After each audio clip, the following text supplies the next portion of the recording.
शीतलपुर के जंगल में टूनी चिड़िया अपने दो बेटियों के साथ रहती थी।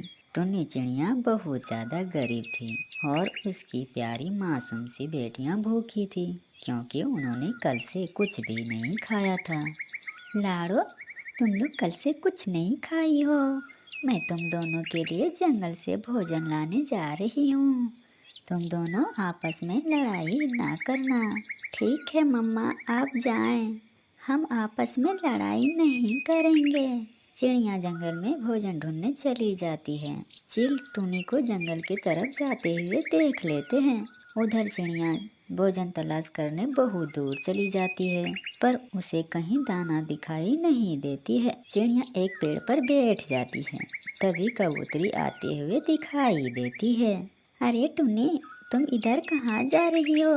क्या बताऊँ मौसी, भोजन की तलाश में निकले हैं पर कहीं दाना दिखाई नहीं दिया। टूनी, मैं भी भोजन की खोज में निकली हूँ पर इस दिशा में कहीं पर भी भोजन मिला नहीं। अगर मेरी बात मानो तो पूर्व दिशा की ओर चलो। फिर दोनों मिलकर पूर्व दिशा की ओर चले जाते हैं। उधर चील टूनी चिड़िया के घर जाते हैं और आवाज बदल कर बोलते हैं, रानो बेटी, दरवाजा खोलो, तुम लोगों के लिए भोजन लाई हूँ। पिंकी, देखो मम्मा भोजन लेके आ गई है, तुम दरवाजा खोल दो। पिंकी चिड़िया दरवाजा खोल देती है। पिंकी चील को देखकर डर जाती है। तब तक रानो उसके पीछे आ जाती है। अरे तुम मेरे माँ नहीं हो और यहाँ पर क्या कर रहे हो?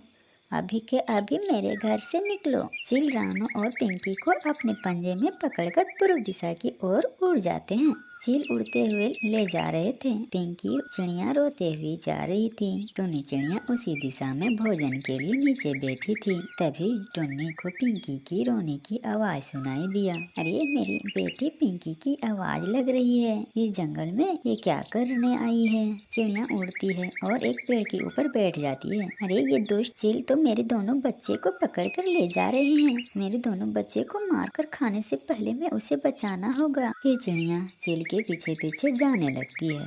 चील गुफा के अंदर ले जाकर दोनों बच्चों को बांध देता है। अरे आज मैं पेट भर के तुम दोनों को खाऊंगा। मुझे कितना दिनों से कोई पंछी का मांस नहीं खाया हूँ। टोनी पेड़ पर बैठे चील की सारी बातें सुन रही थी कि तभी चिड़िया को गुफा के बाहर एक चाकू दिखाई दिया। फिर चिड़िया टोनी वो चाकू उठाकर लाती है और छुपकर पेड़ पर बैठ जाती है। मुझे बहुत जोरों की प्यास लगी है, मैं पहले पानी पीकर आता हूँ, उसके बाद तुम दोनों को खाऊंगा। चील पानी पीने के लिए गुफा के बाहर आता है। तभी टुन्नी चील के ऊपर चाकू गिरा देती है। चाकू चील के पेट में लगने से चील का मौत हो जाता है। टुन्नी अपने दोनों बच्चों को लेकर वहां से भाग जाती है।